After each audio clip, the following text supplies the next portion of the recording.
Hey guys, so I wanted to talk to you a little bit about harm reduction and what it is and why I love it.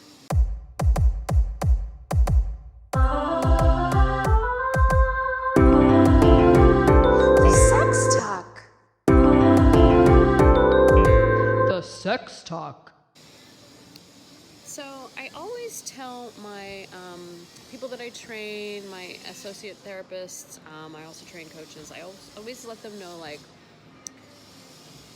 everybody to each his own, right? Everybody believes in something, and if it's working, that is great. I've done some videos on the 5 love languages, and one of the coaches in my group recently brought up that the 5 love languages was written by a white cis man, and we should take that into consideration. And this conversation came up because another therapist that is in the group was saying how she doesn't really resonate with the 5 love languages. So I said, yeah, that's totally valid. Like, we don't always resonate with things. I often work with clients who are in AA or NA or part of sobriety or part of recovery, and I find that I don't really resonate with that. However, if it's working for them, then I say go for it. Stick with it 100%.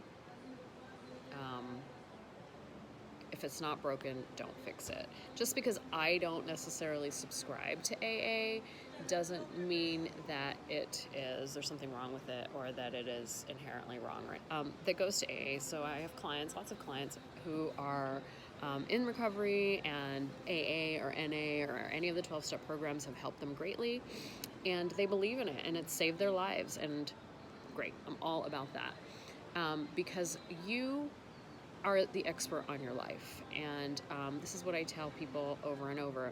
However, what I believe in is harm reduction, and so I'm actually exemplifying that today with a cocktail.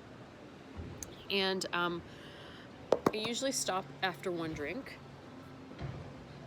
but sorry, how do I get, there we go. I usually stop after one drink or two, and my goal for people who partake in substances is, I don't believe in abstinence. I don't believe in abstinence as a form of sex education, so why should I believe in abstinence as a way of healthily training and teaching people to live healthy lifestyles? I don't believe that we need to abstain from something in order to lead a healthy lifestyle. And so harm reduction in terms of treatment and therapy really focuses on the person having their kind of like, moderation is key. Harm reduction talks about, like, well, can you recognize that place that you get to before it becomes harmful? So having a glass of wine with dinner, not harmful. Having a glass of wine with dinner and then having 3 more glasses afterwards, and doing that every night on a regular basis, potentially more harmful. So the harm reduction model really kind of encourages people to be intuitive, to be a healthy judge of what's good in their life and what's working and what doesn't work, and trying to find balance. That's not to say that everybody can't do balance. I get it. Some people, the gateway drug philosophy is 100% true. If you have 1 drink, that means you're going to have 4 or 5. For some people, like myself, I can have 1 drink and that's all I really need. So that's kind of my 2 cents on the harm reduction model. It's just a quick video on it, but I just wanted to throw that out there because it keeps coming up in treatment. And because I focus on pleasure and helping people step into their pleasure, and I really focus on balance and sexuality and intimacy, I thought it was important to bring that up, that we can partake in substances, we can partake in anything, as long as we do it in a way that isn't harmful to us, to our bodies, and we treat ourselves with respect, we treat our bodies with respect. We recognize when something could be potentially harmful, and we look at it and we ask ourselves, what's happening? Why are we engaging in this behavior that's potentially harmful?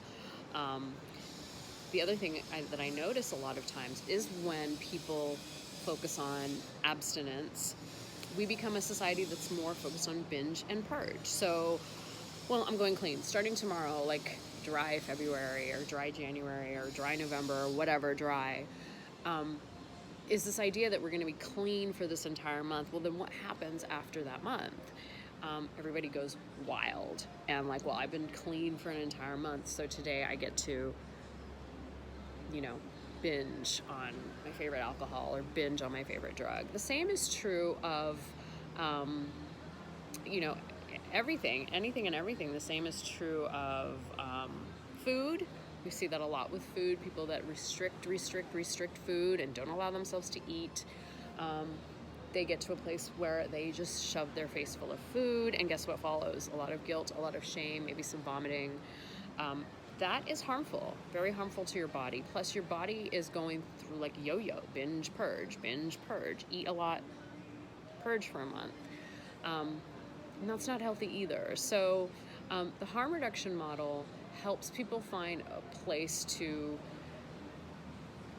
enjoy the things that they love, not necessarily having to indulge in it, because you don't have to indulge in it if you can be in the present moment. Like, for example, with my drink, I can drink it, be in the present moment with it,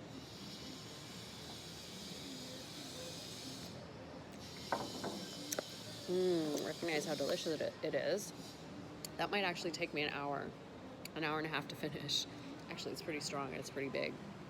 So I'm going to enjoy it, and I'm going to savor every sip and savor every moment. And harm reduction is kind of the same.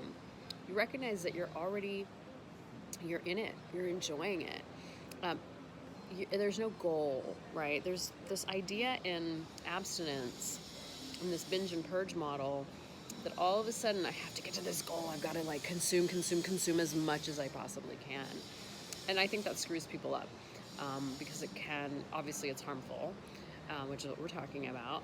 But it gives this idea that we need to go to a certain place, that we only use it for this certain purpose, as opposed to maybe we enjoy the taste, maybe we enjoy the flavor, maybe we enjoy the company that comes with it when we partake and I have a margarita. Maybe I'm in Mexico, and so drinking a margarita is par for the course when I'm in Mexico, and I'm going to enjoy my time while I'm here.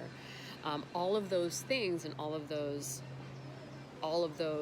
systems play together, and it's important for us to be able to partake in the things that make life more enjoyable, make life more full, without constantly punishing ourselves and shaming ourselves and guilting ourselves and calling it a guilty pleasure, and all of those things. So harm reduction allows for room.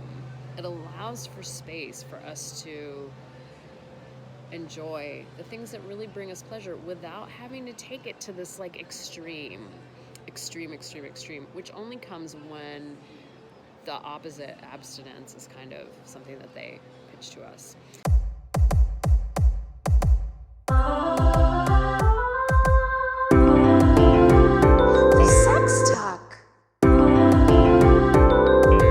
The Sex Talk.